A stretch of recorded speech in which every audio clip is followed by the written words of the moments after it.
Hai semuanya, balik lagi sama calon sarjana. Coba inget deh, terakhir kali nih kalian tuh masuk Indomaret ataupun Alfamart ya. Niat awalnya mungkin teman-teman tuh cuma pengen beli pulsa, beli aqua, atau beli kopi sasetan kali tuh. Tapi waktu keluar, tangan kalian tuh guys sudah penuh tuh sama ciki, sama beng-beng, sama pop mie, pokari mungkin, atau bahkan satu paket sosis yang kalian pun juga nggak tahu kapan mau dimakan tuh. Total belanja yang harusnya cuma Rp5.000 jadi Rp50.000. Terus kalian nih cuma bisa ngeluh sama diri sendiri. Lah, kenapa gue beli ini ya? Nah, faktanya guys, kalian tuh lagi jadi korban dari salah satu sistem manipulasi konsumen paling canggih yang pernah dirancang sama manusia, yaitu desain toko swalayan. Indomaret dan juga Alfamart itu adalah dua nama yang sudah menjadi bagian dari hidup orang Indonesia. Mereka bukan sekedar toko teman-teman, mereka adalah mesin psikologi. Setiap rak, setiap jalur ataupun setiap promo nih yang sudah ada di sana tuh didesain oleh tim ahli yang pekerjaannya cuma satu guys,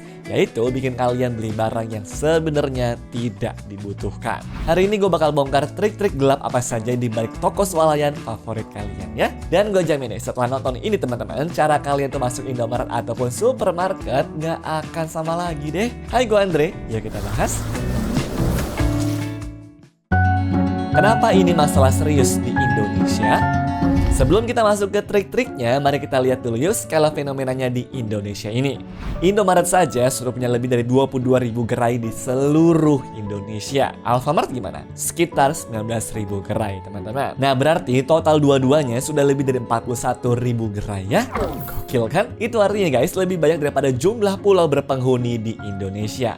Kalian juga bisa nih nyetir dari Jakarta ke Surabaya dan juga setiap 5 menit sekali tuh teman-teman bakal ngelewatin deh minimal satu Indomaret ataupun Alfamart. Lebih gilanya lagi mereka tuh biasanya bersebelahan ataupun saling berhadapan. Nah itu bukan kebetulan ya, itu adalah strategi yang dipelajari di sekolah bisnis. Logikanya simpel aja sih guys. Kalau konsumen sudah niat ke minimarket dan juga ngelihat dua-duanya berdampingan, otaknya kita nih otomatis trigger tuh ke mode impulse buying. Jadi mau kemana pun kalian pilih, ya tetap ujungnya beli sesuatu kan? Tapi inilah guys yang bikin masalahnya menjadi semakin nyata tuh. Dimana profit margin minimarket itu cuma 1 sampai dengan 3% saja. Iya, 1 sampai 3%. Jadi kalau kalian nih misalkan belanja Rp100.000, berarti mereka tuh cuma untung sekitar Rp1.000 sampai dengan Rp3.000 saja. Lalu gimana tuh mereka tetap bisa kaya raya, bisa buka cabang baru setiap minggu, bahkan bisa kasih bonus karyawan dan juga nih bayar iklan di TV segala?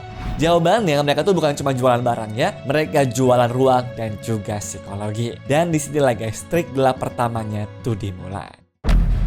Trik minimarket kecepatan dan impulsif. Minimarket itu kecil dan juga singkat. Rata-rata orang cuma di Indomaret dan juga Alfamart tuh sekitar 5 sampai dengan 7 menit saja teman-teman. Jadi triknya itu harus cepat dan juga harus dapat perhatian otak kalian dalam hitungan detik saja. Dimana trik nomor 1 itu guys adalah rahasia angka 9. Jadi hampir semua harga di sana tuh kalau kalian perhatiin berakhirnya di angka 9.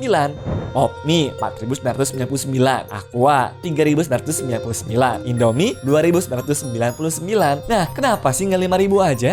Karena otak manusia itu nggak proses harga dari kanan ke kiri ya. Otak kita itu prosesnya dari kiri ke kanan.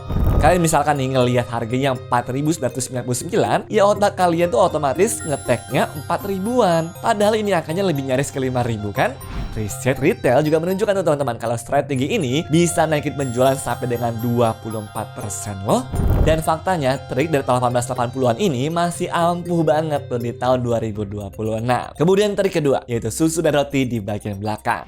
Coba perhatiin guys di Indomaret ataupun Alfamart manapun, susu kotak, roti tawar dan juga galon air itu hampir selalu di posisi paling jauh daripada pintu kan?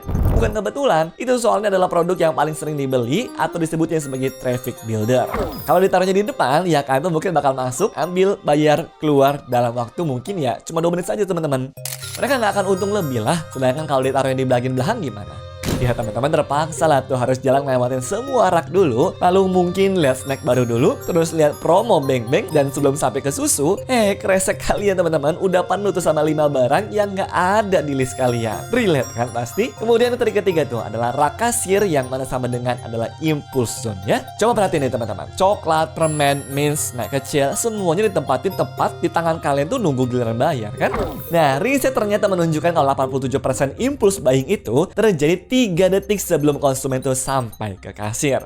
Mata kalian tuh mungkin bosan nih muter-muter, tangan juga gatel tuh pengen ngambil sesuatu, dan faktanya bahkan kadang nih antrian tuh sengaja dibikin agak lama teman-teman biar kalian itu punya waktu mikir-mikir mau ambil apa lagi. Lanjut trik yang keempat, yaitu adalah promo JSM yang mana adalah Jumat, Sabtu, dan juga Minggu. Ini nih guys, faktanya adalah ritual mingguan yang ngajak orang tuh pada massal ke Indomaret ataupun Alfamart. Logika kita tuh otomatis kalau ngeliat ada promo ya mumpung diskon lah. Padahal promo yang serupa tuh akan datang juga kok minggu depan. Lalu banyak juga diskon 50% itu sebenarnya cuma 10 sampai dengan 20%, dan banyak produk yang dipromokan pun juga sebenarnya mau expired teman-teman.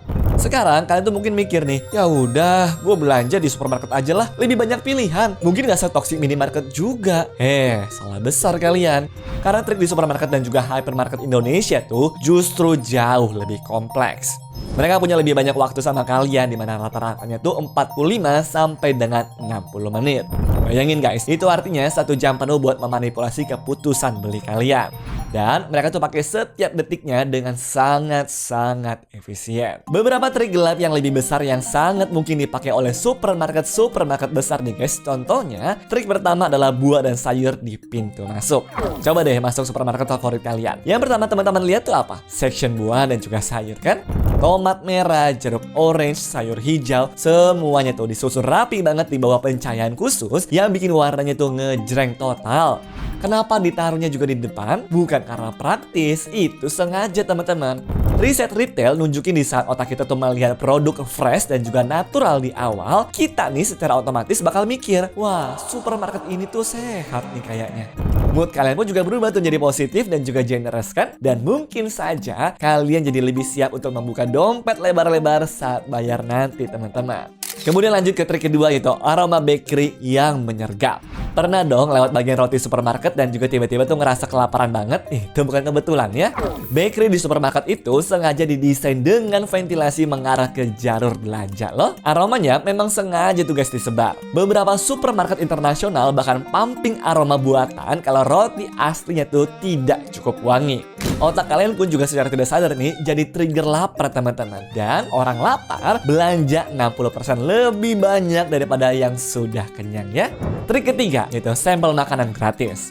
Nah, di Hypermart ataupun Lotte Mart itu sering banget kan ada mbak-mbak SPG yang nawarin sampel sosis, sampel keju, atau bahkan yogurt gratis tuh. Nah, di sini kalian tuh merasa, wah, baik banget ya. Tapi sebenarnya itu adalah trik psikologi, namanya tuh ada reciprocity bias, di mana waktu kalian tuh dikasih sesuatu yang gratis nih, otak manusia itu otomatis ngerasa berhutang dan lebih cenderung untuk membeli produk itu. Walaupun ya sebenarnya kalian tuh nggak butuh-butuh amat. Riset soalnya nunjukin tuh guys, kalau teknik sampel bisa naikin penjualan produk yang disampling sampai 600%. Trik keempat, susu, telur, dan daging paling jauh. Sama kayak minimarket guys, tapi skalanya ini jauh banget lebih besar. Di supermarket besar, barang-barang esensial tuh yang paling sering dibeli seperti susu segar nih, telur, daging, ditaruhnya itu di sudut paling jauh daripada pintu masuk. Nah, kalian pun juga terpaksa tuh jalan melewati belasan lorong dong. Setiap lorong yang kalian lewatin tuh adalah peluang impulse buying. Itulah kenapa di saat kalian tuh mungkin niat belinya daging nih, keluarnya bawa juga rice cooker, bawa peralatan dapur, atau bahkan baju bayi guys. Kemudian lanjut ke trik yang kelima, itu adalah troli yang sengaja dibikin gede. Pernah perhatiin juga nggak troli-troli di supermarket tuh teman-teman? Gede banget kan? Belanjaan keranjang kalian pun yang sudah lumayan banyak nih, jadi terlihatnya masih sedikit karena trolinya itu kegedean. Otak manusia pun juga otomatis mikir, belanjaan gua masih sedikit nih, mungkin masih bisa nambah kali ya. Padahal kalau dipindah ke keranjang biasa, ya teman-teman bakal kaget kok karena sudah segini banyaknya. Lanjut ke trik yang 6 teman-teman, yaitu ada slow background music ya. Coba deh dengerin musik di Super Indo ataupun Hero.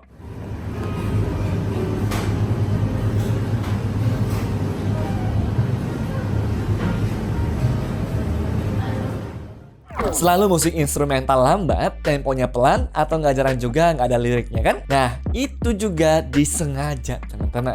Studi menemukan kalau musik lambat itu bikin orang tuh jalan lebih lambat di supermarket, dan kalau jalannya lebih lambat nih, berarti melihat lebih banyak produk yang ujung-ujungnya belinya tuh lebih banyak ya. Bandingin dengan fast food yang musik itu cepet banget guys. Mereka mau kalian tuh cepet keluar biar table turnovernya tuh tinggi banget. Strategi musik itu juga faktanya adalah bagian dari strategi profit ya. Kemudian trik ketujuh adalah pencahayaan khusus per section. Oke, sebagai contoh nih di Hypermart, perhatiin deh guys di bagian section dagingnya. Pencahayaan itu warm light kemerahan gitu kan. Nah itu faktanya dibuat untuk bikin daging kelihatan tuh lebih segar dan juga menggoda. Sedangkan kalau diperhatiin section sayur dan juga buah, mereka dapat pencahayaan putih natural biar warnanya tuh jadi pop ya. Kemudian bakery itu dapat warm yellow biar terasa lebih rumahan. Jadi setiap section itu teman-teman punya lighting yang didesain biar produknya itu menarik secara maksimal. Bukan sembarang dipilih ya. Kemudian trik ke-8 adalah ice cream freezer sebelum pintu keluar. Nah, waktu teman-teman tuh sudah niat buat keluar nih, ya tinggal lewatin kasir layar intinya. Tiba-tiba ada freezer es krim tuh ataupun coklat di jalur kasir kan. Nah, itu faktanya guys adalah impulse purchase terakhir kalian ya. Teman-teman tuh jadi mikir nih, ya udahlah sekalian. Padahal udah belanja sejuta sebelumnya tuh. Tambah 50.000 ini rasanya jadi receh kan? Padahal itulah tujuan para supermarket ini guys. Trik yang sama di minimarket dan supermarket, yaitu golden zone. Ada satu trik yang dipakai dua-duanya tuh teman-teman, tapi cara mainnya berbeda banget nih guys, yaitu adalah golden zone atau area rak dengan tinggi sejajar mata di mana sekitar 1,2 meter sampai dengan 1,5 meter dari lantai ya. Nah, riset internasional menunjukkan kalau produk di golden zone itu bisa terjual 8 kali lebih banyak dibandingkan produk di rak atas ataupun rak bawah. Brand besar bayar mahal tuh teman-teman buat lewat posisi ini loh faktanya. Ini juga namanya adalah slotting fees ya. Di Amerika, satu produk tuh bisa bayar 10.000 US dollar sampai dengan 1 juta US dollar per tahunnya tuh cuma buat posisi premium ini loh.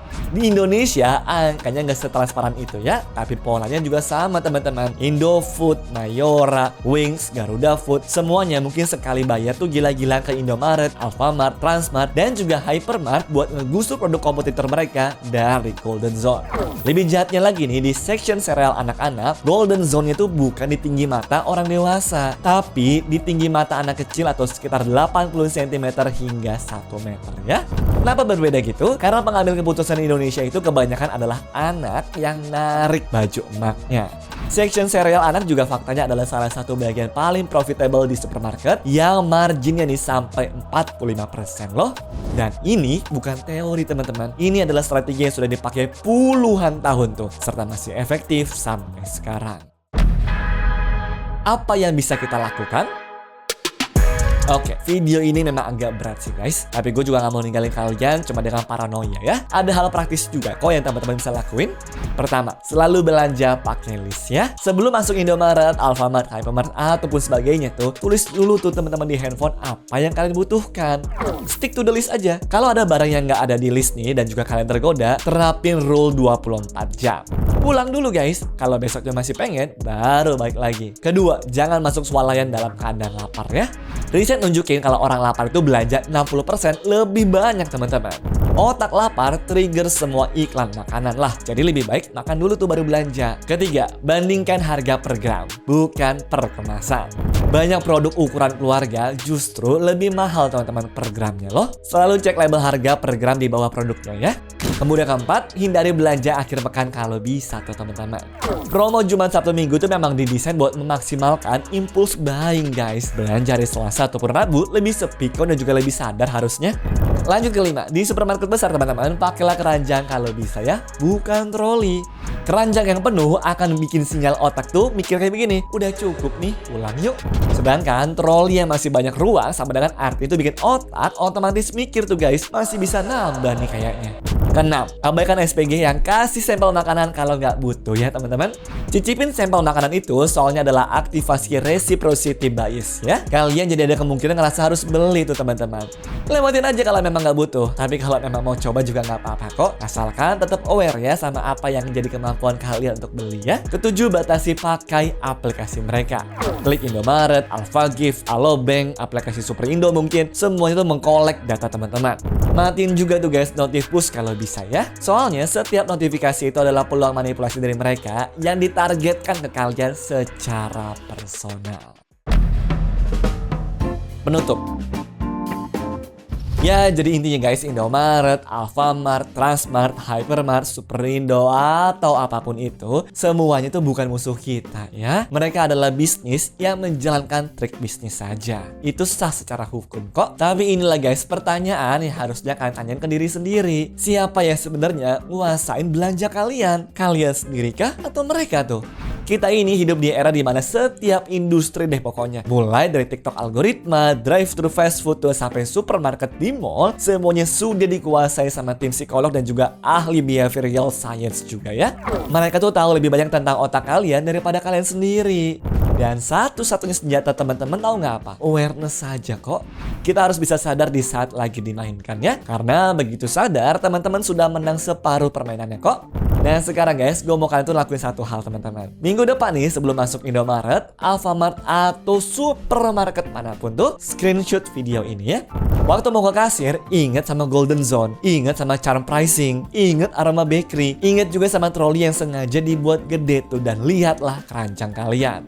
Ada nggak sih barang yang sebenarnya tuh kalian nggak butuhin? Taruh balik teman-teman kalau ada. Dan kalau memang sudah nih, selamat ya. Teman-teman tuh baru saja ngalahin sistem yang sudah dipersiapkan untuk selama puluhan tahun nih, cuma buat untuk manipulasi orang seperti kalian. Dan kalau memang video ini buka mata teman-teman, bisa kasih like, subscribe, dan juga komen di bawah ya. Pernah nggak tuh kalian masuk ke Hypermart ataupun Indomaret nih dengan niat beli barang sedikit doang tuh, tapi keluarnya tuh malah bawa belanjaan kayak mau pindahan teman-teman? Cerita di komen ya. Share juga ke teman-teman kalian yang memang sering banget belanja online ataupun offline tuh, biar mereka semua ikutan sadar juga ya. Sampai jumpa lagi guys di video-video selanjutnya. Bye-bye.